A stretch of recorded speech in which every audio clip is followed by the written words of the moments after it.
আমরা প্রথমে যা নিয়ে কথা বলবো সেটা হলো আমেরিকান ড্রিম, জীবন, স্বাধীনতা আর সুখের সন্ধান। ভালো কথা, আমি শুরু করব সুখের সন্ধান দিয়ে। আমি যেটা বলতে চাচ্ছি তা হলো, এটা যদিও চমৎকার একটা উপমা, আর এই জাতির প্রতিষ্ঠাতাদের মনে অবশ্যই ভালো উদ্দেশ্য ছিল, কিন্তু আমি আসলে খুবই অবাক হয়েছি, কারণ কোরআনে সুখের সন্ধান নিয়ে কিছুই বলা হয়নি। কোরআনে সুখের সন্ধান নিয়ে কিছুই বলা হয়নি। খুবই তাজ্জব ব্যাপার। আমি 15 বছর ধরে এটা বুঝতে চেষ্টা করেছি যে কোরআনে কোথায় এই সুখের সন্ধানের কথা বলা হয়েছে। আল্লাহ এই ব্যাপারে কথা বলেননি, কিছুই বলেননি।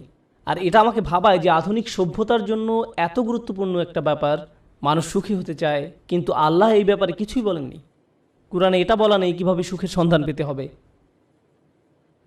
আর এটা খুবই আকর্ষণীয় ব্যাপার যে কোরআনের সবচেয়ে বড় যে অনুভূতির কথা বলা হয়েছে তা হলো সন্তুষ্টি। সন্তুষ্ট থাকা, এটাই সব থেকে বড় লক্ষ্য, সুখ নয়। কিন্তু এই দুইটি কিন্তু আলাদা জিনিস। সুখে থাকা আর শান্তিতে থাকা দুটো আলাদা বিষয়। এখন আমি আপনাদেরকে সাইকোলজির ব্যাপারে কিছু বলবো, খুবই আকর্ষণীয় কিছু বিষয়। আর এই তথ্যগুলো আমাদেরকে কোরআনের বাণী বুঝতে আরও বেশি সহায়তা করবে।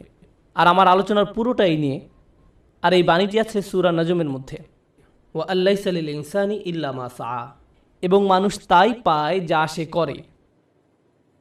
এখন আপনারা আমার সাথে থাকার চেষ্টা করুন। সর্বপ্রথম আর সবচেয়ে ছোট যা মানুষ সন্ধান করে, বিশেষ করে তরুণ প্রজন্ম যা চায়, আমি জানি শ্রোতাদের মধ্যে মনে মনে তরুণ লোক আছেন, কিন্তু আমি এখানে যারা বয়সে তরুণ তাদের বলছি। আমি চাই আপনারা এটা বুঝতে পারুন যে সবচেয়ে তুচ্ছ কিছু যখন জীবনে সন্ধান করা হয়, তখনই আসলে সুখের সন্ধান করা হয়। এটা আসলেই সব থেকে তুচ্ছ। আমি বলছি কেন আমার এই ধারণা। যেমন শনিবারে ঘুম থেকে উঠে বাড়ির কাজ করতে ইচ্ছা করে না, তাই 12টা পর্যন্ত ঘুম দিয়ে ওঠেন আপনি। আপনার তখন কী অনুভূতি হয়? আপনি তখন সুখী। সুখী হওয়া আসলে কষ্টের কিছু না। কোনো ছেলে সারা রাত ভিডিও গেমস খেললো, তার মাথা ব্যথা করে, কিন্তু যেহেতু সে গেম শেষ করতে পেরেছে তাই সে সুখী।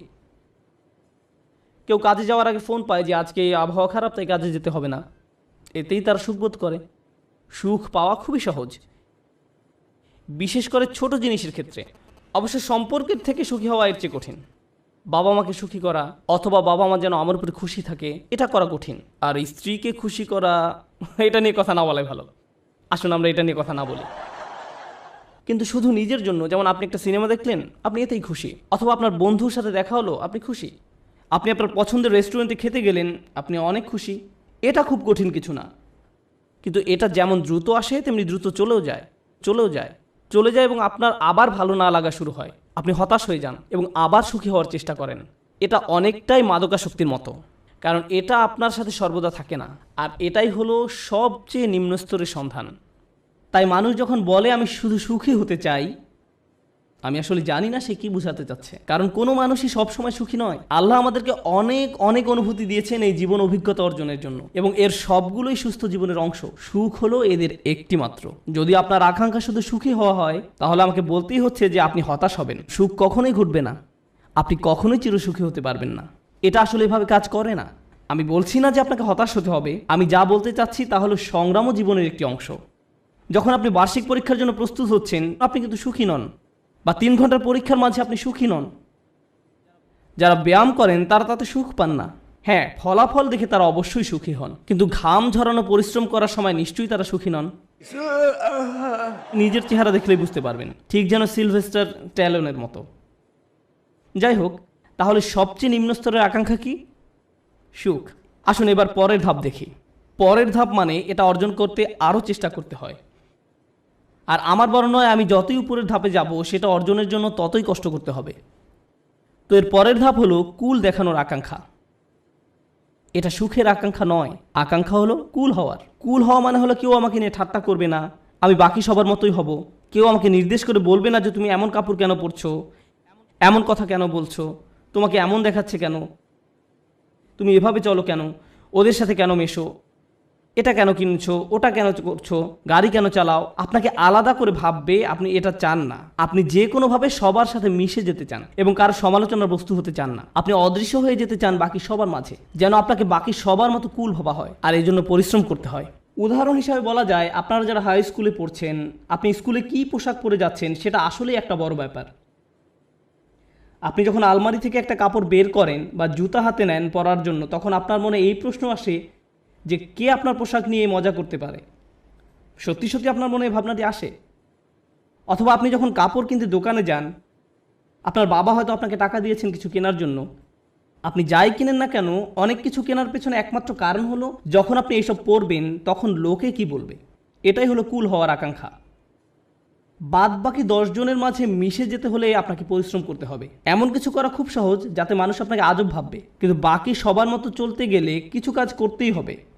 অনেক তরুণকে এই জন্য নিজের পছন্দ বাদ দিতে হয়, তাদের এমন অভিনয় করতে হয় যা আসলে তারা নয়। আমি কিছু তরুণকে চিনি, ধরুন 14-15 বছর বয়স।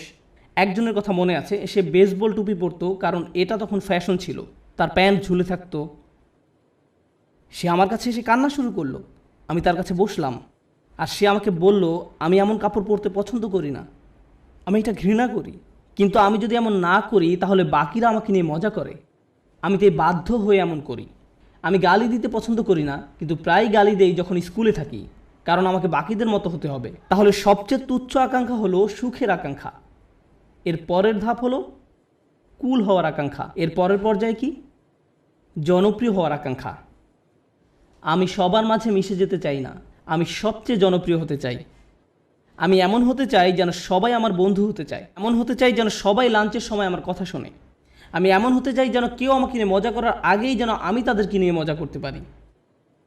আর প্রায় সময় আপনারা দেখবেন যে স্কুলে যেসব বাচ্চারা জনপ্রিয়, তাদের জনপ্রিয়তার কারণ হলো তারা অন্যদেরকে নিয়ে মজা করে, আর সবাই তাদের ভয় পেয়ে তাদের কথা মতো চলে, যেন তারা কেউ পরবর্তী শিকারে পরিণত না হয়। যদিও আমি এখানে অল্প বয়স্কদের কথা বলছি, কিন্তু এমনটা প্রাপ্তবয়স্কদের ক্ষেত্রেও হয়। অবশ্যই হয়, আমাদের আঙ্কেল আন্টিদের ক্ষেত্রেও হয়ে থাকে, কোনো সন্দেহ নেই। জনপ্রিয়তার মানে হলো আমি চাই সবাই আমাকে নিয়ে কথা বলুক, আমি সবার মনোযোগের কেন্দ্রে থাকতে চাই, আমি চাই সবাই আমাকে নিয়ে মন্তব্য করুক। আমি কোনো ছবি পোস্ট করব, টুইট করব, ভিডিও বানাবো, যা কিছুই করি মানুষ যেন আমাকে নিয়ে কথা বলে। যখন আমাকে নিয়ে কথা বলা কমে যাবে তখন আমাকে নতুন কিছু আবার করতে হবে যেন মানুষ আমাকে নিয়ে মেতে থাকে। জনপ্রিয়তার আকাঙ্ক্ষা খুবই আজব একটি জিনিস, কারণ এর কারণে মানুষ নিজেই নিজের অপমান করে। যেমন মিউজিক ইন্ডাস্ট্রিতে যখন এমন হয় কোনো শিল্পীর গান খুব হিট করলো, সবাই সেই গান ডাউনলোড করলো, তারপর যখন তার জনপ্রিয়তা কমে গেল তখন তাকে নিজেকে অপমানিত করতে হবে, নোংরা ভিডিও বানাতে হবে বা কোনো কাহিনী তৈরি করা যেন পত্রিকাগুলো তাকে নিয়ে মেতে থাকে। অন্তত সেখানে জনপ্রিয়তা থাকবে, কারণ তারা নিজের গুণের কারণে আর জনপ্রিয়তা পাচ্ছে না, তাদের পরের গানগুলো বা ভিডিওগুলো আগের মতো বিক্রি হচ্ছে না। এটাই হলো জনপ্রিয়তার আকাঙ্ক্ষা। জনপ্রিয় হওয়ার জন্য পরিশ্রম করতে হয়, টাকা পয়সা খরচ করতে হয়, সময় দিতে হয়, নিজের ভাবমূর্তির জন্য কাজ করতে হয়, আর ভাবমূর্তি রক্ষা করাই তখন সবচেয়ে গুরুত্বপূর্ণ হয়ে যায়। সমাজে অবস্থান ধরে রাখাই তখন মুখ্য হয়ে দাঁড়ায়। এটা হলো পরের পর্যায়, কিন্তু এর উপরে আরও ধাপ আছে। এরপর এর উপরে রয়েছে আর এক ধরনের প্রচেষ্টা, সেটা হলো সম্মানের পেছনে ছুটে চলা।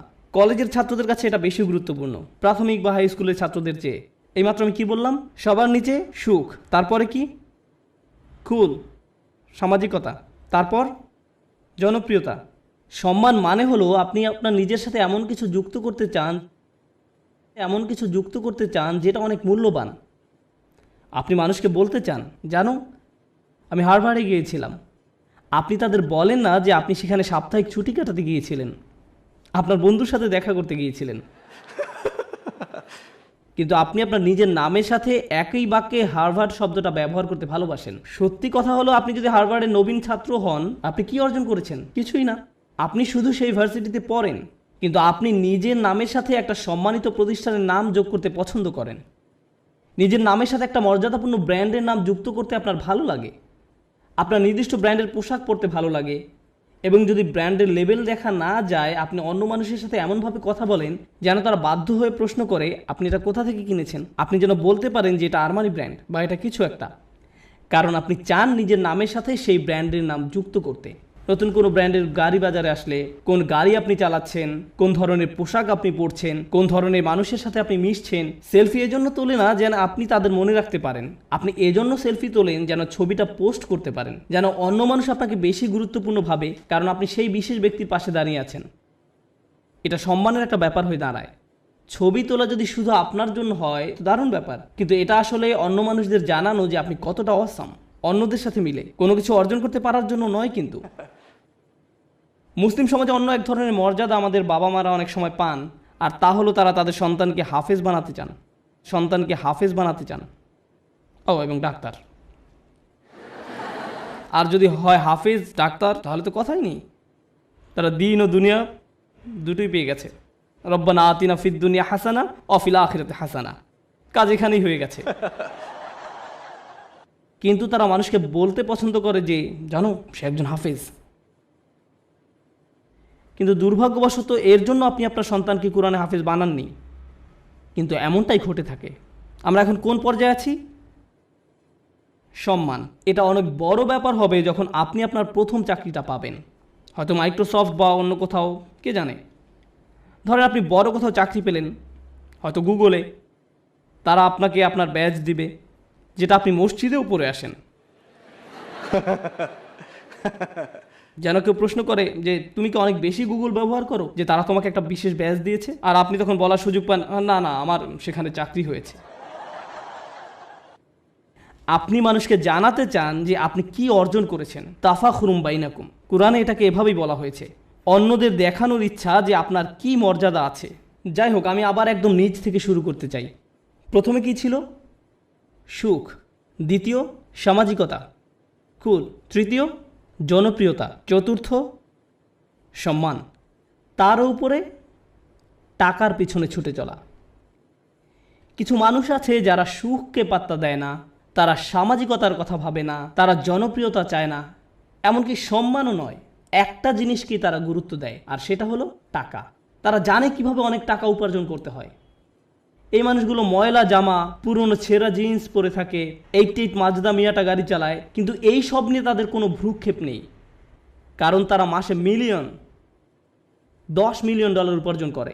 আমার এমন মানুষের সাথে দেখা হয়েছে যারা বছরে শত শত মিলিয়ন ডলার উপার্জন করে, এবং আপনি বুঝবেনই না সেটা, কারণ তার চুল উস্কো খুস্কো, তার মধ্যে এক অন্যরকম ভাব আছে যে সে ব্যস্ত, বা ব্যস্ততার জন্য নাও হতে পারে, কারণ সে এগুলো পাত্তাই দেয় না। সে শুধু জানে কিভাবে ব্যবসা করতে হয়। ব্যবসায় সে একটা বিস্ময়, আর সেটা নিয়েই সে শুধু চিন্তা করে। সে খালি এটাই চিন্তা করে যে বিক্রয় কিভাবে বাড়ানো যায়, কিভাবে ব্যবসার আরও সম্প্রসারণ হবে, কিভাবে আমি নতুন ওয়্যার হাউস খুলবো। সুবহানাল্লাহ, তারা অবিশ্বাস্য ধরনের মানুষ। যাই হোক, ময়ের উপরে উঠলে কি আরও কঠোর পরিশ্রম করতে হয়। সুখী হতে কোনো পরিশ্রম করতে হয় না, সবার মতো হতে কিছু পরিশ্রম করতে হয়। জনপ্রিয় হতে আরও কিছু কাজ করতে হয়। সম্মান বা সম্মানিত কিছুর সাথে জড়িত হওয়ার জন্য আরও শ্রম দিতে হয়। অনেক টাকা কামাতে হলে অনেক শ্রম দিতে হয়। এক অবিশ্বাস্য রকমের কর্মস্পৃহা লাগে, তারা কোনো বিরতি নেয় না। এর উপরে উঁচু স্তর আছে। যাই হোক, আমি যখন বলছিলাম কিছু একটা করতে বেশি শ্রম দিতে হয়, যখনই আমি কোনো উঁচু লেভেলের কথা বলি, আপনাকে সেখানে যেতে বেশি কষ্ট সহ্য করতে হবে, আপনাকে যন্ত্রণা সহ্য করতে হবে সেখানে পৌঁছাতে। সুতরাং আমরা এখন টাকার উপরে লেভেলে আছি, আর টাকার উপরে সেই মানুষটা শুধু 1 নম্বর হতে চায়। তারা যে কোনো কাজে চরম উৎকর্ষতা অর্জন করতে চায়, তারা অন্যদের ছাড়িয়ে যেতে চায়। আমি শুধু আমার কোম্পানির প্রোগ্রামার হতে চাই না, আমি এই কোম্পানির শীর্ষস্থানীয় প্রোগ্রামার হতে চাই। আমি শুধু এই ক্লাসের ছাত্রই হতে চাই না, আমি 1 নম্বর হতে চাই। আমি শুধু এসএটি পরীক্ষায় বেশি নম্বর পেতে চাই না, আমি সর্বোচ্চ নম্বর পেতে চাই। আমি শুধু বাস্কেটবল খেলোয়াড় হতে চাই না, আমি এনবিএতে যেতে চাই, আর আমি এনবিপি হতে চাই। কখনোই খুশি হতে পারে না। তারা শুধু নিজেদেরকে আরো কঠোর পরিশ্রম প্রচেষ্টা চালাতেই থাকে, তারপরেও তারা নিজেদেরকে নিয়ে সন্তুষ্ট হতে পারে না। এই ধরনের মানুষরা তাদের কাজে চরম উৎকর্ষ অর্জন করতে সক্ষম হয়, সেটা পড়াশোনায় হোক, শরীরচর্চায় হোক, বা অ্যাথলেটিক হোক, তাদের কর্মক্ষেত্রে, তাদের গবেষণা যাই হোক না কেন, তারা তাদের শীর্ষস্থান অর্জন করা চাই। তাদের 1 নম্বর হতে হবে। নিজেদের নিয়ে কখনোই খুশি হতে পারে না। তারা নিজেদেরকে কার সাথে তুলনা করে এটা জানা খুব গুরুত্বপূর্ণ। নিজেকে তারা গতকালকের সাথে তুলনা করে। তারা আর কাউকেই পাত্তা দেয় না, কারো দিকে তাকায় না। তারা জানে তারা আরও ভালো করতে পারে, তাই তারা কখনোই সন্তুষ্ট হতে পারে না। তারা কখনো কাজ না করে বসে থাকে না। তারা সব সময় বলতে থাকে আমাকে আরও কাজ করতে হবে। অন্য সবাই হয়তো বলবে আপনি সত্যিই বিস্ময়কর, কি চমৎকার কাজ করেছেন আপনি, তো তাতে কি, আমি জানি এর চেয়েও ভালো করার ক্ষমতা আমার আছে। তাই তারা মানুষের প্রশংসা, সুনাম কিছুকেই গুরুত্ব দেয় না। যারা ভাবে যে তারা আসলে দারুণ কাজ করছে, কিছুকেই গুরুত্ব দেয় না। তারা চেষ্টা করেই যায়। আর এমন একটা উদাহরণ হলো মাইকেল ফেলপস, ঠিক কিনা? কত মানুষ তার প্রশংসা করেছে সব রেকর্ড ভেঙে ফেলার জন্য, কিন্তু আপনার কি ধারণা যে সে বসে ভাবছে আমি তো রেকর্ড ভেঙেছি, এখন আমার সম্মান আছে, তাই আমি এখন কিছুটা অবসর নিতে পারি? সে কি অর্জনের চেষ্টা করেছে?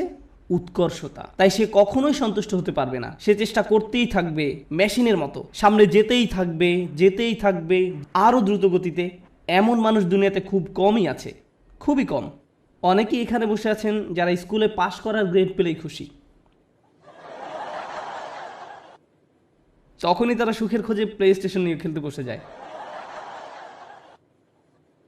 আবার এমনও মানুষ আছে যারা 99 পেলেও নিজের উপর অসন্তুষ্ট হয়, কিভাবে আমি এই ভুলটা করলাম। এমনটা সাধারণত ছেলেরা করে না, মেয়েরা করে। উৎকর্ষতা অর্জনের ব্যাপারে কথা বলতে বলতে আরও একটা কথা বলতে চাই, যে আমি জীবিকা অর্জনের জন্য কি করি। আমার সত্যিকার অর্থে কোনো চাকরি নেই, কিন্তু আমার ক্যারিয়ারের একটা অংশ হলো যে আমি কম বয়স্ক ছেলে মেয়েদেরকে আরবি শেখাই। এটা একটা বেশ ইন্টেন্সিভ প্রোগ্রাম। তাদের আরবি কিছুটা শেখাতে 9 মাস লেগে যায়। ক্লাসের অর্ধেক থাকে ছেলে আর অর্ধেক মেয়ে, 30 জন ছেলে 30 জন মেয়ে। মেয়েরা গত 5 বছর ধরেই পরীক্ষায় ছেলেদের চেয়ে অনেক ভালো নাম্বার পেয়েছে, খুবই ভালো করেছে তারা। কিন্তু ছেলেরা ক্রমাগতভাবেই খুশি। মেয়েরা সবসময় মন খারাপ করে থাকে, আমাকে বলে, উস্তাদ আমি জানি আমি 100 পেয়েছি, কিন্তু আমি নিশ্চিত নই যে আমি ঠিকমতো বুঝতে পেরেছি কিনা। এদিকে এক ছেলে 25 নম্বর পেয়েছে আর সে বলছে, ওকে ওকে আমি বুঝতে পেরেছি, আমি বুঝতে পেরেছি। আমি পুরোপুরি ভিন্ন প্রজাতির মানুষদের সাথে কাজ করছি একই ক্লাসরুমের মধ্যে, তাদের পুরোপুরি ভিন্ন মন মানসিকতা। তাই আমার ছেলেদের বলতে হয় যে মন দাও, অপদার্থ কোথাকার, তুমি বোঝোনি, কিছু কাজ করো। আর এদিকে মেয়েদেরকে আমার বলতে হয়, শান্ত হও শান্ত হও, তুমি ঠিকই বুঝতে পেরেছো। আমি তো ছেলেদেরকে বলতে পারি না হালকাভাবে নিতে, কারণ এর চেয়ে বেশি হালকাভাবে নেওয়া যায় না, এটা সম্ভব নয়। সুতরাং আমরা কোথায় পৌঁছেছি, কি নিয়ে কথা বলছিলাম? ও ঠিক আছে, আমাকে একটু সাহায্য করুন। একদম নিচ থেকে আবার শুরু করতে চাই। সুখ, সামাজিকতা, জনপ্রিয়তা, সম্মান, টাকা, উৎকর্ষ। উৎকর্ষের উপর কি থাকতে পারে? উৎকর্ষের উপরও একটা কিছু আছে, আর সেটা হলো প্রভাব। প্রভাব, আমি কি পেলাম সেটা গুরুত্বপূর্ণ নয়। আমি গুরুত্ব দেই না যদি আমি অন্যদের চেয়ে বেশি টাকা উপার্জন করি। আমি পাত্তা দেই না যদিও আমি 1 নম্বর, আমার কাছে সেটা গুরুত্বপূর্ণ নয়। আমি অন্যদের জন্য কিছু করতে চাই, আমি একটা উত্তরাধিকার রেখে যেতে চাই। যখন আমি চলে যাব দুনিয়ার বুকে আমি আমার চিহ্ন রেখে যেতে চাই, যে আমি কিছু একটা করেছি যেটা এই জায়গাটাকে অন্যদের জন্য আরও ভালো জায়গায় পরিণত করেছে। আমি প্রভাব বিস্তারকারী ব্যক্তি হতে চাই অন্য জিনিসের উপরে এবং অন্য মানুষের উপরে, আমার চারপাশের পরিবেশের উপরে। আমরা এখন অমুসলিমদের কথা বলছি, আমরা এখনও বিশ্বাসীদের কথা বলছি না। আমরা জানি এমন মানুষ আছে যারা MBA শেষ করেছে সবচেয়ে ভালো ভার্সিটি থেকে, যারা হয়তো লাখ টাকা স্যালারি পেতে পারতো ভার্সিটি থেকে বের হয়ে, তারা সেই বেতন ত্যাগ করে এমন প্রতিষ্ঠানে যোগ দিচ্ছে যারা সামাজিক দায়বদ্ধতার জন্য কাজ করে। তারা অনেক কম বেতন নিচ্ছে কারণ তারা টাকায় বিশ্বাস করে না, তারা অনেক বেশি প্রভাবের উপর বিশ্বাস করে। তাই তারা বরঞ্চ এমন প্রতিষ্ঠানের সাথে কাজ করছে যারা শিক্ষা পদ্ধতিকে পুনর্গঠন করতে সাহায্য করছে। বা কোনো ডাক্তার যে হয়তো অনেক টাকা উপার্জন করতে পারতো, যে রেসিডেন্সি শেষ করে কাজে যোগদান করতে প্রস্তুত, সেই সময় সিদ্ধান্ত নিল যে সে 3 বছর ডক্টরস উইদাউট বর্ডার্স NGO-তে কাটাবে। আপনি এমনটা শুনেছেন কখনো? আপনার জীবনের ঝুঁকি থাকে এদের সাথে কাজ করতে। যুদ্ধ বিধ্বস্ত অঞ্চলেরা মানবিক কাজ করে। কিন্তু কেন এই ছেলেটা যাচ্ছে, কেন এই মেয়েটা যাচ্ছে? কারণ পয়সা আসা শুরু করলে আমি কোন ধরনের গাড়ি কিনবো সেটা নিয়ে দুশ্চিন্তা না করে সে বেশি চিন্তিত পৃথিবীতে সে কি প্রভাব রেখে যেতে পারবে সেটা নিয়ে। তারা সাহায্য করতে চায়, তারা ভালো কিছু করতে চায়। আর এই ধরনের নিঃস্বার্থপরতা খুব কম মানুষেরই থাকে, কম মানুষেরই থাকে। এই মইয়ের যত উপরে আমরা যাই ততই কম মানুষ আপনি পাবেন। আর তারা বিস্ময়কর মানুষ। তারাই হচ্ছেন সেই মানুষ যারা দুনিয়ায় পরিবর্তন এনেছে, যারা দুনিয়ায় পরিবর্তন এনেছে। চিন্তা করুন নেলসন ম্যান্ডেলা বা তার মতো কেউ, এমন মানুষ যাদের জেলে যেতে হয়েছে কারণ তারা কোনো কিছুতে বিশ্বাস করতেন, কারণ তারা প্রভাবে বিশ্বাস করতেন, তারা নিজের চেয়েও বেশি কিছু করতে চান, তারা বৃহৎ স্বার্থে নিজেদের বলি দিয়েছেন, তারা নিজেদের কথা চিন্তাই করেননি, তারা কোনো এক উদ্দেশ্যের দাস। আর তাই এই মানুষগুলো হলো সেই মানুষ যারা প্রভাবের জন্য কাজ করে। তারা উৎকর্ষ সাধনকারীদের চেয়েও অনেক উপরে। উৎকর্ষ এই মানুষগুলোর জন্য স্বয়ংক্রিয়ভাবেই চলে আসে। উৎকর্ষ সাধন করা তাদের লক্ষ্য নয়, এটা উপজাত হিসেবেই আসে। কেন জানেন? কারণ যদি আপনি সেরকম প্রভাব রাখতে চান আপনাকে অনবরত চেষ্টা করেই যেতে হবে। আপনি হয়তো ভাবতে পারেন যে প্রভাব সৃষ্টি এটাই হয়তো সর্বোচ্চ শিখর, কিন্তু না, এর থেকেও বড় কিছু আছে। এর উপরে আছে চূড়ান্ত সত্য। কেউ কেউ ন্যায়ের খোঁজ করে, কেউ কেউ সত্যের খোঁজ করে, কেউ কেউ আদর্শের খোঁজ করে।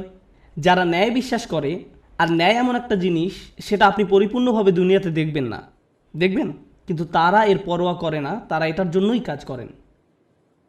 ও আরেকটি ব্যাপার, যখন আপনি এমন কিছু করতে চান যেটার দুনিয়াতে কোনো নজির নেই, তখন সেটা করাটাই সবচেয়ে কঠিন কাজ। তখন যদি আপনি সামান্য একটু পরিবর্তন দেখেন, তাতেও আপনি উদ্দীপ্ত হয়ে যান, আপনি অনুপ্রাণিত হন এবং এটি আপনাকে আরও সামনের দিকে এগিয়ে নিয়ে যায়। কিন্তু আপনি যখন এমন একটা আদর্শের জন্য কাজ করবেন, ন্যায়ের জন্য, আপনি হয়তো ন্যায় কখনোই দেখবেন না, কখনোই দেখবেন না। এই লোকেরা কেমন করে নিজেদেরকে অনুপ্রেরণা দিবে যখন তারা এমন কিছুর জন্য কাজ করে যেটা দেখা যাচ্ছে না? এরাই হচ্ছে সবচেয়ে অসাধারণ, সবচেয়ে সহনশীল ব্যক্তি। একবার তারা একটা আদর্শের পিছনে পড়লো, সবাই তাকে পাগল ভাবলো, কিন্তু তার কিছু এসে যায় না, তারা এগিয়েই চলেন। তাই এখন আমি শুরু করতে চাচ্ছি একদম সর্বোচ্চটা দিয়ে, যেটা হলো সত্যের খোঁজ। প্রসঙ্গত বলে রাখি যে আমাদের সকল নবী আলাইহিস সালামের পথে ছিল সত্যের অন্বেষণ, সত্যের অন্বেষণ। তারা মানুষের সাথে সত্যটা শেয়ার করতে আগ্রহী ছিলেন। এবং অনেক সময়ই রাসূলুল্লাহ সাল্লাল্লাহু আলাইহি ওয়াসাল্লাম হাদিস থেকে আমরা জানি কিয়ামতের দিন অনেকেই, মানে অনেক নবী আল্লাহর সামনে দাঁড়াবেন যাদের পেছনে কোনো অনুসারীই থাকবে না, একজন অনুসারীও নয়, এক বা দুই না, একেবারে শূন্য, শূন্য। তাদের লক্ষ্যটা কি ছিল? সত্য। তাদের প্রভাব কতটুকু ছিল? শূন্য। কিন্তু আল্লাহর দৃষ্টিতে তারা পুরোপুরি সফল। হ্যাঁ নাকি না? হ্যাঁ। এখন আমাদেরকে একটা জিনিস বুঝতে হবে, আমরা আবার এই শ্রেণী বিভাগেই যাচ্ছি, কিন্তু আমি শুধু শেষের 4টার উপরে ফোকাস করছি, অথবা হয়তো শেষ 5টার উপরে। প্রথমে কথা বলি উৎকর্ষ। আপনি যখন উৎকর্ষের খোঁজ করেন, তখন আপনি কাকে নিয়ে কখনো সন্তুষ্ট থাকেন না? নিজেকে নিয়ে। প্রশ্ন হলো, কেন আপনি নিজেকে নিয়ে সন্তুষ্ট নন? কারণ আপনি নিজেকে শুধু উন্নতিই করতে চান? না, এটা কারণ নয়। যদি আপনি ইসলামের দৃষ্টিকোণ থেকে আলোচনা করেন, আপনি নিজেকে নিয়ে সন্তুষ্ট নন এই কারণে যে আপনার প্রত্যেকেরই প্রভাব সৃষ্টির চেষ্টা করার কথা ছিল। আপনার নিজেকে নয়, বরং অন্যকে নিয়ে চিন্তা করার কথা ছিল। আর এই কারণে আপনি নিজেকে নিয়ে সন্তুষ্ট হতেন না। আপনি যা ভাবছেন, আল্লাহ আসলে আপনার উপর তার থেকেও বেশি দায়িত্ব দিয়েছেন। আমি চাই যে আপনারা দুটো জিনিস নিয়ে চিন্তা করুন। এটা কোরআনের একটি অন্যতম শক্তিশালী বক্তব্য। যেহেতু এটা পরিষ্কারভাবে অনুবাদ করা হয়নি, তাই অনেক সমস্যা সৃষ্টি করে। লা ইউকাল্লিফুল্লাহু নাফসান ইল্লা উসআহা। আল্লাহ কোনো ব্যক্তির উপরই বোঝা দেন না। এখন যেই অংশটা আসছে সেটা হচ্ছে দুর্বল অনুবাদ, তাদের সাধ্যের অতিরিক্ত। আল্লাহ আপনার উপর সেই বোঝা চাপাবেন না যা আপনি বহন করতে পারবেন না। এই অনুবাদের জন্য আরবিটা হওয়া দরকার ছিল লা ইউকাল্লিফুল্লাহু নাফসান ইল্লা বিউসইহা। তাদের সাধ্য পর্যন্ত বোঝাতে সেখানে একটা বা থাকার কথা ছিল, কিন্তু শব্দটা হচ্ছে ইল্লা উসআহা, অর্থাৎ কাল্লাফাল্লাহু উসআনা। অর্থটি এখন পুরোই পরিবর্তিত হয়ে গেছে। প্রচলিত অনুবাদটা একদম ন্যূনতম অর্থ প্রকাশ করে, কিন্তু আপনি জানেন এই আয়াতের সত্যিকার অর্থ কি? আপনার মাঝে যে সম্ভাবনা আছে তার অতিরিক্ত কোনো কিছুর বোঝা আল্লাহ আপনাকে দেননি।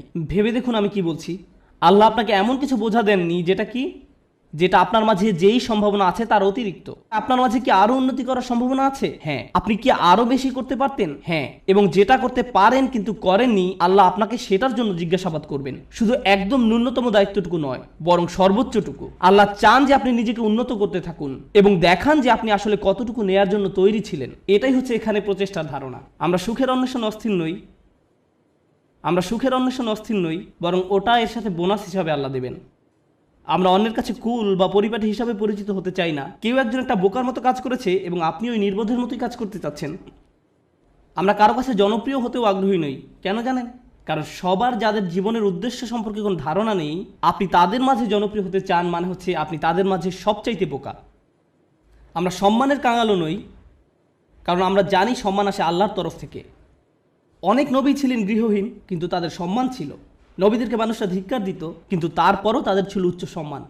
এখন আমাদের কাছে সম্মানের সংজ্ঞাটাই ভুল। আমরা ভুল জিনিসের সাথে এটাকে জড়িয়ে ফেলেছি। ঠিক আছে? যখন উৎকৃষ্ট হবার চেষ্টা করার ব্যাপার আসে, আমাদের মুসলিমদের মাঝারি ধরনের জিনিসে সন্তুষ্ট হবার অবকাশ নেই, কোনো সুযোগ নেই। আপনি একজন মুসলিম হিসেবে নিজেকে আরও উন্নত করার জন্য ক্রমাগত চেষ্টা করতে থাকবেন। আপনি যে কাজই করে থাকেন না কেন, আপনি যদি মুখস্থ করে থাকেন তাহলে আপনি আরও বেশি মুখস্থ করার চেষ্টা করুন। আপনি যদি পড়াশোনা করে থাকেন তাহলে আরও বেশি পড়াশোনার চেষ্টা করুন। আপনি যদি কাজ করে থাকেন তাহলে আপনি আরও বেশি কাজ করার চেষ্টা করুন। আপনি যদি স্বেচ্ছাসেবী হয়ে থাকেন তাহলে আরও বেশি স্বেচ্ছাসেবা করার চেষ্টা করুন, বিশেষভাবে যখন আপনার বয়স কম। কারণ এখন দায়িত্ব অনেক কম, কিন্তু আমার হোমওয়ার্ক আছে। হ্যাঁ, কিন্তু সেটা এমন কোনো দায়িত্ব নয়। দায়িত্ব তখনই আসবে যখন আপনি বিয়ে করবেন, যখন আপনার সন্তান থাকবে। এখন আপনি মুক্ত। এখন আপনার যে স্বাধীনতা আছে সেটা জীবনের আর কোনো পর্যায়েই থাকবে না। পেছনে বসে ভিডিও গেমস খেলার সময় নয় এটা। এখন শুধু বসে থেকে মুভির পর মুভি দেখা, মুভির পর মুভি দেখার সময় নয়। এখন সময় নয় যে নতুন অ্যাভেঞ্জার্স বা এরকম কিছু নিয়ে আপনি ব্যস্ত থাকবেন। এটা সেই সময় নয়। পুরো পৃথিবী অপেক্ষা করছে আপনি কী প্রভাব ফেলবেন দুনিয়াতে সেটার জন্য। আপনি এমনি এমনি বসে সময় নষ্ট করতে পারেন না। অন্যরা করতে পারে, ভালো, তাদের কোনো বৃহত্তর লক্ষ্য নেই, কিন্তু আপনাকে হতে হবে শ্রেষ্ঠ, কারণ আপনি এখন থেকেই প্রভাব সৃষ্টি করা নিয়ে চিন্তা করেন। দর্শকদের মাঝে বসে থাকা প্রত্যেক তরুণ ছেলে এবং মেয়ের চিন্তা করা উচিত, আল্লাহ আমাকে কি দিয়েছেন, আমাকে আল্লাহ কোন গুণটি দিয়েছেন, এবং এই গুণটি দিয়ে আমি দুনিয়াতে কি পরিবর্তন আনতে পারি, এই গুণ দিয়ে আমি কি করব। আর আপনি যখন এটা নিয়ে চিন্তা করবেন তখন আপনি সত্যিকারভাবে বুঝতে পারবেন আপনি কিসের জন্য কাজ করছেন। আপনি কাজ করছেন আল্লাহর সাথে দেখা হবার স্বপ্ন নিয়ে, এবং সেটাই হচ্ছে আমাদের আসল সত্য। আপনি আল্লাহকে এটা দেখাতে চান যে আপনি আপনার সামর্থ্যের মধ্যে যা আছে তার সবটুকু করেছেন। সবচেয়ে ভালো ঘুমের অভ্যাস আপনার থাকা উচিত, সবচেয়ে ভালো খাবার, সবচেয়ে ভালো ব্যায়াম করার অভ্যাস আপনার থাকা উচিত, আপনার হওয়া উচিত সবচেয়ে ভালো ইবাদতকারী, আপনার হওয়া উচিত সবচেয়ে পড়াশোনায় উন্নত। আপনার জীবনে আপনি যা যা করে থাকেন প্রত্যেকটি কাজে আপনার উৎকর্ষ অর্জনের চেষ্টায় রত হতে হবে। আপনার বাজে জাঙ্ক খাবার খাওয়ার অভ্যাস ত্যাগ করা উচিত। আপনি এমন কেউ হবেন না যারা অযথা ঘুরে ফিরে আড্ডা দিয়ে সময় নষ্ট করে। আপনি অবশ্যই অবসর কাটাবেন, কিন্তু এমনকি যখন আপনি খেলবেন তখনও সবচেয়ে ভালো খেলুন। স্কুলের বা কলেজের অন্য ছেলেরা যখন তাকে দেখবে তারা বলবে আমি এর মতো হতে চাই। তার সব কিছু অসাধারণ, তার সব কিছু অসাধারণ, তার সব কিছুতেই সে চ্যাম্পিয়ন। আপনাদের তেমন লোক হওয়া উচিত। উম্মার এরকম লোক দরকার, শ্রেষ্ঠ লোক, এবং এ ধরনের লোকেরাই প্রভাব সৃষ্টি করতে পারে। আরেকটি ব্যাপার কি জানেন, আমাদের বাবা মায়েরা খুবই দুঃখজনক, কারণ তাদেরকে কখনো এটা শেখানো হয়নি। তারা কখনো এই যে সিঁড়িটা এর সাথে পরিচিত হননি। তাদের কাছে সর্বোচ্চ শিখর মানে হচ্ছে সম্মান, আর এর উপরে গেলে টাকা পয়সা। তাই আপনাদেরকে নিয়ে তাদের একমাত্র চিন্তা হচ্ছে সম্মান আর অর্থ। একটা চাকরি খোঁজো যেন তুমি সম্মান পেতে পারো। আর আমরা বলতে পারি আমাদের ছেলে একটা চাকরি করে, সে ডাক্তার, সে এটা, সে ওটা, আর হয়তো আমাদের এক সময় অনেক টাকাও হবে আর আমরা সেটা মানুষকে দেখাতে পারবো। শেষ। এটাই তাদের একমাত্র চিন্তা। আর তারা সবসময় জিজ্ঞাসা করে তুমি কোথায় কাজ করবে, কেমন করে তুমি আরো টাকা রোজগার করবে, কখন আমরা বাড়ি কিনবো। সবকিছুই শেষ হয় সম্মান এবং অর্থতে গিয়ে। কিন্তু জীবনে এর উপরেও কিছু আছে। অর্থের উপরে কি? টাকা পয়সা, উৎকর্ষ। কে আপনাকে উৎকর্ষ বা শ্রেষ্ঠত্ব অর্জনের দিকে ধাবিত করবে? আমরা শুধু অর্থ এবং সম্মান নিয়ে চিন্তা করতে করতে জীবন শেষ করে ফেলি। মুসলিমদের মাঝে কত ছেলেমেয়ে ডাক্তার হয়েছে, আমি সবসময় তাদের উদাহরণটাই দিই, কারণ এদেরকেই সবচেয়ে বেশি হতাশ দেখি আমি। তারা ডাক্তার হয়েছে শুধুমাত্র এই কারণে যে তাদের মা বলেছে কিংবা বাবা বলেছে। আমি কখনোই আমার কোনো সমস্যা হলেও এরকম ডাক্তারের কাছে যেতে আগ্রহী নই। আমি বরং এমন কারো কাছে যাব যে ডাক্তার হয়েছে কারণ তারা মানবতার সেবা করতে চায়। তারা তাদেরকে নিয়ে চিন্তা করে। তারা দুর্নীতিগ্রস্ত ইন্স্যুরেন্স কোম্পানি থেকে পরবর্তী টাকা আসার অপেক্ষা করে না। তারা আসলে মানবতা নিয়ে চিন্তিত। আমি এ ধরনের ডাক্তারের সাথে সম্পর্ক রাখতে, নিজে এবং বাচ্চাদেরকে নিয়ে যেতে আগ্রহী। প্রভাব সৃষ্টিকারী ব্যক্তি। এখন এই ব্যাপারে আমার শেষ কথা, লাইসা লিল ইনসানি ইল্লা মা সা। মানুষের কিছুই থাকবে না শুধুমাত্র তারা যে চেষ্টা করেছে তা ছাড়া। আবার শুরু করি। সুখের সন্ধান, কুল, সামাজিক বা পরিবারটি হওয়ার বাসনা, জনপ্রিয় হবার আকাঙ্ক্ষা, সম্মান পাবার আকাঙ্ক্ষা, অর্থপ্রাপ্তির আকাঙ্ক্ষা, উৎকর্ষ লাভের আকাঙ্ক্ষা, প্রভাব সৃষ্টিকারী হবার ইচ্ছা এবং সত্য পাবার প্রচেষ্টা। জানেন আল্লাহর কাছে সবচেয়ে মূল্যবান কোনটি? এই সব কিছুর মাঝে আল্লাহর কাছে সবচেয়ে প্রিয় হচ্ছে আপনার প্রচেষ্টা।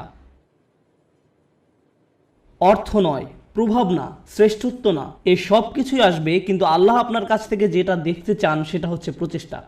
প্রচেষ্টা। আমি আপনাদের বলেছি নবী আলাইহিস সালামদের কথা, যারা শেষ বিচারের দিন আল্লাহর সামনে দাঁড়াবেন কতজন উম্মত নিয়ে? 0। কিন্তু তারপরেও আল্লাহ তাদেরকে জান্নাতের সর্বোচ্চ আসনে আসীন করবেন, কারণ আল্লাহ সম্মান জানাবেন তাদের প্রত্যয়কে, তাদের প্রচেষ্টাকে, তাদের চারিত্রিক দৃঢ়তাকে। তারা কঠিন সময়ে পড়েছিলেন এবং তারা সেটা মোকাবেলা করেছেন। যদি আপনি নূহ আলাইহিস সালামের প্রতি বছরের একটা প্রোগ্রেস রিপোর্ট দেখতে চান, চলুন একটা গ্রোথ চার্ট বানিয়ে দেখি কতজন মানুষ মুসলিম হয়েছে প্রতি বছর, যেমনটা করা হয় প্রতি বছর প্রতিবেদনে। কতজন মানুষ মুসলিম হয়েছে প্রতি বছর? 950 বছর। চার্ট নিশ্চয়ই ঊর্ধ্বমুখী ছিল না, বরং সেটা ছিল অপরিবর্তনশীল, এমনকি কখনো কখনো হয়তো নিম্নমুখীও ছিল। কেউ হয়তো ইসলামের খুব কাছাকাছি এসেছে, আবার দূরে সরে গেছে। এর মানে কোনো প্রভাব তৈরিই হয়নি। আমরা নূহ আলাইহিস সালামের কোন জিনিসটাতে এত সম্মান করি? ক্রমাগত এবং ক্রমাগত প্রচেষ্টা। আমাদেরকে হতে হবে ক্রমাগত প্রচেষ্টারত এবং প্রত্যয়ী মানুষ। আল্লাহর সামনে দাঁড়ানোর মতো কিছুই থাকবে না যদি আমাদের এই প্রচেষ্টাটুকু না থাকে। তরুণরা দয়া করে মনোযোগ দিয়ে শুনেন আমি কি বলছি। একটু চিন্তা করো, তোমার জীবনের সার্থকতা কোথায়? যদি তোমার জীবন মানে হয় শুধু একটা ভিডিও গেম থেকে অন্য ভিডিও গেম, যদি তোমার জীবন মানে হয় শুধু টিভি শোয়ের একটা পর্ব থেকে অন্য পর্ব, তুমি কিসের জন্য চেষ্টা করছো? এতে কি আসে যায় যদি তুমি একটা ভিডিও গেমে ট্রফি জিতো অথবা 100% সিনক্রোনাইজেশন পাও? এতে কি আসে যায়? কি এমন হবে এতে? পৃথিবীর জন্য তা কোনো পরিবর্তনই আনবে না। তুমি কতগুলো পুশ আপ করতে পারো এটা কেউ গুরুত্ব দেয় না। তোমাকে এর চেয়ে বেশি কিছু চিন্তা করতে হবে, এর চেয়ে বড় উচ্চ মর্যাদাশীল কিছু চিন্তা করতে হবে। এবং যখন তুমি সেটা করা শুরু করবে, আল্লাহ তোমাকে সুখ দিবেন। যখন তুমি সত্যিকার অর্থেই চেষ্টা করবে, জীবনটা তখন অর্থবহ হবে। আর জীবনটা যখন অর্থবহ হবে, সুখ এবং আনন্দ এনে দেবে। যখন তোমার জীবনে কোনো প্রচেষ্টা থাকবে না, তখন জীবনের কোনো অর্থ তুমি খুঁজে পাবে না। তুমি তখন কোনো কিছুতেই কোনো সুখ বা আনন্দ খুঁজে পাবে না। তুমি যতই গান শোনো, তুমি যতই ঘুরতে বেড়াতে যাও, যতই পার্টি করো, তোমার জীবনে কখনোই সুখের দেখা পাবে না। তোমার সব সময় বিরক্ত লাগবে, নিজের কাছে নিজেকে ভালো লাগবে না। গুরুত্বপূর্ণ হচ্ছে প্রত্যয়, যেটা তোমাকে উপলব্ধি করতে হবে। তোমাদের তরুণ প্রজন্মকে হতে হবে অসম্ভব এবং অসম্ভব প্রত্যয়ী। আল্লাহ বলছেন ওয়ান্না সায়াহু সাওফা ইউরা। আমার খুবই পছন্দের একটি আয়াত, এবং আমি এই আয়াতটি দিয়েই শেষ করতে চাই। এবং তার প্রচেষ্টা বা প্রত্যয় খুব শীঘ্রই দেখা যাবে। তার চেষ্টা খুব শীঘ্রই কি দেখা যাবে। এ প্রসঙ্গে আমি বলতে চাই, তুমি যখন কাউকে তোমার রিজিউম দেখাও, আমি অমুক স্কুল থেকে গ্র্যাজুয়েট হয়েছি, আমি অমুক জায়গায় কাজ করেছি, অমুক প্রজেক্টে কাজ করেছি, তখন তুমি তোমার রিজিউমে লেখো তোমার রেজাল্ট নাকি তোমার প্রচেষ্টা? তুমি তোমার প্রচেষ্টার কথা লিখো না, তুমি লিখো তোমার রেজাল্টের কথা। তুমি লেখো না যে তুমি আসলে অনেক কঠোর পরিশ্রম করেছো ফাইনাল সেমিস্টারে এবং পরীক্ষাটা দিতে গিয়ে অর্ধমিত হয়ে গিয়েছিলে। এগুলো তুমি তোমার সিভিতে লেখো না। তুমি লেখো তুমি অমুক প্রজেক্টে কাজ করেছো, কিন্তু এটা লেখো না যে তোমাকে অনেক অনেক কষ্ট করতে হয়েছে। তাই নয় কি? শুধু তাই নয়, কিছু কিছু সময় তুমি অনেক চেষ্টা করো কিন্তু তুমি পাস করতে পারো না। অথবা এরকম যে তুমি অসম্ভব রকমের চেষ্টা করেছো একটা প্রজেক্টের জন্য, কিন্তু সেটা সফলভাবে শেষ করতে পারোনি। অথবা তুমি তোমার আশানুরূপ গ্রেড পাওনি, যেটা তোমার পাওয়া উচিত ছিল। আমরা মানুষেরা মানুষকে কিসের ভিত্তিতে বিচার করি? আমরা মানুষকে বিচার করি রেজাল্ট দিয়ে। আমার এতে কিছু যায় আসে না যে তুমি কতটা চেষ্টা করেছো, তুমি আমাকে ফলাফল এনে দিতে পারোনি। আমার এতে কিছুই আসে যায় না যে তুমি কতটা চেষ্টা করেছো, তুমি পাস করতে পারোনি, গ্রাজুয়েট হতে পারোনি। বুঝতে পেরেছো ব্যাপারটা? কিন্তু আল্লাহ তোমার বিচার তোমার রেজাল্ট দিয়ে করবেন না। আল্লাহ তোমার বিচার করবেন কিসের ভিত্তিতে? প্রচেষ্টা।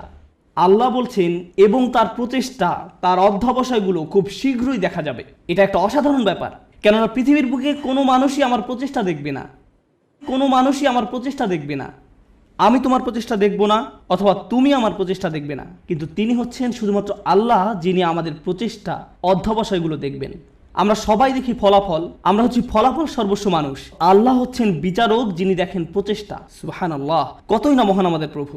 কেউ তোমার প্রচেষ্টার মূল্য দেবে না এক আল্লাহ ছাড়া, সুতরাং কখনোই তোমার প্রচেষ্টাকে খাটো করে দেখবে না। মানুষ হয়তো মূল্য দিচ্ছে না তুমি যে কাজগুলো করছো, এবং তুমিও সাথে সাথে ভাবতে শুরু করে দাও যে এগুলোর আসলেই কোনো মূল্য নেই। কিন্তু মনে রেখো, এটা মূল্যবান আল্লাহর কাছে। আল্লাহর কাছে এটা অত্যন্ত মূল্যবান। আজকের আলোচনা ওই অংশটা বিশেষভাবে বোনদের জন্য ছিল, কারণ তারা কঠোর পরিশ্রম করে এবং তাদের মনে হয় এই চেষ্টায় কোনোভাবেই কিছু হবার নয়। ছেলেরা এমন নয়, কারণ ছেলেরা কোনো খাটুনি করে না এবং তারা মনে করে যে আমি অনেক করেছি, আমি কত কঠোর চেষ্টা করেছি। ছেলেরা নিজেদের সাথে মিথ্যাচার বন্ধ করো। তোমাদের নিজেদের এটা বলা বন্ধ করতে হবে যে তুমি যথেষ্ট করেছো। তোমার অলসতা দূর করতে হবে। ভাইরা, শয়তান তোমাদের ধ্বংস করে দিচ্ছে, সে তোমাদের ধ্বংস করছে। তোমরা এত অলস। নিজেদের কাছে যুক্তি দেওয়া বন্ধ করো এবং কাজ করো, বেশি করে কাজ করো, আবেদন করতে থাকো, করতেই থাকো, অন্যদের সাথে এই ব্যাপারে কথা বলতে থাকো, নেটওয়ার্কিং করো। থেমে যেয়ে বলো না যে আমি সব রকম চেষ্টা করেছি তারপর ফল পাইনি। না, তুমি সব রকমের চেষ্টা করোনি। উদ্যম হারিও না। এটা করা তোমাদের শিখতে হবে। তোমরা তোমাদের বোনদের কাছ থেকে শিখো। তারা হলো একটু অপেক্ষা করো, আমি তোমাদের ব্যাপারেও বলবো। কিছুক্ষণ পরেই তোমরা আর খুশি হবে না। তোমাদের সমস্যা কি জানো? সুখের সন্ধানের কথা এখন ভুলে যাও। তোমাদের সমস্যা হলো তোমরা সর্বদা নিজেদের ব্যাপারে অনিশ্চিত। তোমরা সবসময় ভাবছো আমি যথেষ্ট নই বা আমি হিসেবের মধ্যেই নেই। হাততালি থামাও। তোমাদের ব্যাপারগুলো সহজভাবে নিতে হবে। তোমাদেরকে বলছি না, তোমাদের এমনিতেই সব কিছু যথেষ্ট, হালকাভাবে নাও। মাশাআল্লাহ, মাশাআল্লাহ। অপরপক্ষে তোমাদের শান্ত হওয়া দরকার। আমার এমন বন্ধুদের সাথে দেখা হয়েছে যারা ইসলাম নিয়ে পড়াশোনা করছে, তারা কোরআন শিক্ষা করছে, কিন্তু আমার এখনো সব শব্দ শেখা হয় নাই। হ্যাঁ ঠিক আছে, ঠিক আছে আন্টি, শান্ত হন। আপনার সব মুখস্থ হয়নি। আল্লাহ আপনাদের ফলাফলে আগ্রহী নয়। তিনি কিসের প্রতি আগ্রহী? তিনি আগ্রহী আপনার প্রচেষ্টায়। আপনার প্রচেষ্টায় ফলাফল নিয়ে উদ্বিগ্ন হওয়া বন্ধ করুন। আপনি আবার ফল নিয়ে খুব দুশ্চিন্তা করবেন না। আপনি এখনো যা জানেন না, যেটা এখনো অর্জন করতে পারেন নাই, সেটা নিয়ে আপনি বড্ড বেশি ভাবেন। অর্জন নিয়ে চিন্তা করা বন্ধ করুন এবং আন্তরিক, অকৃত্রিম, সর্বোচ্চ যতখানি সম্ভব চেষ্টা করে যায়। আমি বলছি এমনটা করলে আল্লাহর কাছ থেকে ফলাফল আসবেই, কিন্তু সেটা তার সময়সূচি অনুযায়ী আসবে, আপনার নয়। দুইজন মানুষ একদম একই পরিমাণে চেষ্টা করবে, কোনো একজন দেখা যাবে তার চেষ্টার ফলাফল নগদে পেয়ে যাবে এবং কাউকে বছরের পর বছর অপেক্ষা করতে হবে সমানভাবে ফল পাওয়ার জন্য। এটা আল্লাহর হাতে। এজন্য আপনি বলতে পারেন না সে তো অনেক সুফল পেয়ে গেল আর আমি কিছুই পেলাম না, আমরা তো একই রকমের চেষ্টা করলাম। এটা ঠিক না, না না না, এটা পুরোপুরি অন্যায্য। কারণ সেই হিসেব আল্লাহর কাছে ন্যস্ত এবং আল্লাহ শুধু এটাই দেখতে চেয়েছেন যে আপনি কতটা চেষ্টা করেন। ধরুন দুজন মানুষ একদম একই পরীক্ষা দিল। আমার ক্লাসে এমনটা ঘটেছিল, তারা একদম একই পরীক্ষা দেয়। একজন অনেক বেশি পরিশ্রম করে, সে দিন রাত সারাক্ষণ পড়াশোনা করে। এই প্রোগ্রামে আসার আগে সে আমার বন্ধু ছিল, আমরা দুজন বন্ধু ছিলাম। আমি এখন তার শিক্ষক এবং আমি তাকে বলছি যে চলো ঘুরতে যাই। না, আমাকে পড়তে হবে। আমি তোমার শিক্ষক? না না, আমাকে পড়তে হবে, পরীক্ষা আছে। আমি তোমার পরীক্ষা সহজ করে নিব, আমি তোমাকে অতিরিক্ত ক্রেডিট দিব। না, আমার পড়া আছে। এই মানুষটা দিন রাত দিন রাত দিন রাত পড়াশোনা করে। আমি জানি যে সে কি পরিমাণ চেষ্টা করলো, তার প্রচেষ্টার কথা আমি জানি। কিন্তু জানেন, সে তার ক্যারিয়ারে খুব উজ্জ্বল, ব্যবসায় এত দক্ষ, পেশাগতভাবে ভীষণ চটপটে ছিল। কিন্তু ব্যাপারটা এমন যেন আল্লাহ তাকে আরবি শেখার জন্য তৈরি করেননি। সে যত বেশি শিখুক না কেন, সে বেশি নম্বর তুলতে পারতো না। কোন মতো পাশ করতো, কোনো মতেই পাশ করতো প্রতিবারই। আর তার পাশের ছেলেটাই অতিরিক্ত প্রতিভাবান, আমার দেখা সবচেয়ে অলস এক মানুষ। সে ক্লাসে সারাক্ষণ ঘুমাতো, কিন্তু সে প্রত্যেকবারই 99 বা 100 পেত। এতে আমার খুবই রাগ হতো। আমি সেই ছেলেকে শূন্য পেতে দেখতে চাইতাম। আমি চাইতাম যে সে শূন্য পাক, আমি যেন তাকে পরীক্ষার খাতা দিয়ে কঠিনভাবে চড় মারতে পারি। আর যেই মানুষটা পড়তে পড়তে নিজেকে শেষ করে দিচ্ছে, সে পরীক্ষায় ব্যর্থ হচ্ছে। শিক্ষক হিসাবে আমি হতাশ হয়ে গিয়েছিলাম। সেই ছাত্রের অবস্থা তাহলে কি চিন্তা করুন। শিক্ষক হিসাবে আমি হতাশ। কিভাবে সম্ভব যে এই ছেলেটা কোনো চেষ্টাই করে না আর সে ভালো ফল পাচ্ছে, এবং এই মানুষটা যত ধরনের চেষ্টা সম্ভব করছে আর সে কোনো ফলই পাচ্ছে না। মনে হতো যেন এটা অন্যায্য। কিন্তু জানেন কি, যখন এই দুই মানুষ আল্লাহর সামনে এসে দাঁড়াবে এবং দুজনই বলবে যে আমি আল্লাহর জন্য আরবি শিখেছিলাম, হে প্রভু আমি আপনাকে সন্তুষ্ট করার জন্য আরবি শিখছিলাম, আল্লাহ তখন বলবেন দেখি তোমরা কি করেছো। তাদের মধ্যে একজন দেখাবে 99 আর একজন দেখাবে 20 নম্বর। সেদিন আল্লাহর কাছে কোনটা বেশি মূল্যবান হবে? ও, সেই 20 নম্বর অমূল্য। সেদিন এটা মূল্যাতীত। কারণ আল্লাহ খাতার নম্বর দিয়ে মূল্যায়ন করেন না। তিনি কি দিয়ে মূল্যায়ন করেন? প্রচেষ্টা দিয়ে। সেই 99 এর মূল্য সেদিন হবে খুব খুব খুব কম। কারণ এটা পাওয়ার জন্য তাকে খুব বেশি চেষ্টা করতে হয়নি, তাকে খুব বেশি চেষ্টা করতে হয়নি। আল্লাহ এভাবেই বিচার করেন। এটা পুরোটাই গুণগত মান সংক্রান্ত, পরিমাণ সংক্রান্ত নয়। মানুষ শুধু পরিমাণ বিচার করতে পারে, আল্লাহ গুণগত মান বিচার করেন। আপনি এখন যা করছেন তার মান বিচার করুন, আপনার যাপিত জীবনের মান নির্ণয় করুন, আপনি যেই দিনটা পার করলেন তার মান, সকালে কি ধরনের নাস্তা আপনি খেয়েছেন, আপনি কার সাথে কথা বলেছেন, আপনি কিভাবে সময় ব্যয় করেছেন, আপনি কি করেছেন, আপনার দিনের মান কেমন ছিল, সেটা আগে ঠিক করুন। এবং ইনশাআল্লাহ তাআলা তবে এই উম্মতের ভবিষ্যৎ খুব উজ্জ্বল। কারণ আপনি একবার যদি পরম সত্যের ব্যাপারে চিন্তা করা শুরু করেন এবং আপনি প্রভাব নিয়ে চিন্তা করা শুরু করেন, তবে এই ঘর থেকে নতুন চিন্তা ভাবনা আসা শুরু করবে, সৃজনশীলতা আসা শুরু করবে, নিত্য নতুন প্রজেক্ট আসা শুরু করবে, যেটা ক্রমান্বয়ে দুনিয়াকে বদলে দিতে পারে, সেটা দুনিয়াকে প্রভাবিত করতে পারে যেমনটা আর কখনো করেনি। মুসলিম তরুণ সম্প্রদায় এটা করতেই সক্ষম। মুসলিম তরুণরা এটা করতে সক্ষম যখন তারা সঠিক সাধনার জিনিসটি খুঁজে পায়। আল্লাহ আযজা ওয়া জাল্লা এই মানুষগুলোকে, এই তরুণ সম্প্রদায়কে এই উম্মতের বীর পুরুষ করুন, যারা সঠিক সাধনার সন্ধান করে। পরবর্তী প্রজন্ম এসে যেন বলে আমি তাদের হারাতে চাই, তারা ছিল যেন স্বর্ণতুল্য মানদণ্ড। বারাকাল্লাহু লি ওয়া লাকুম। আসসালামু আলাইকুম ওয়া রাহমাতুল্লাহি ওয়া বারাকাতুহু।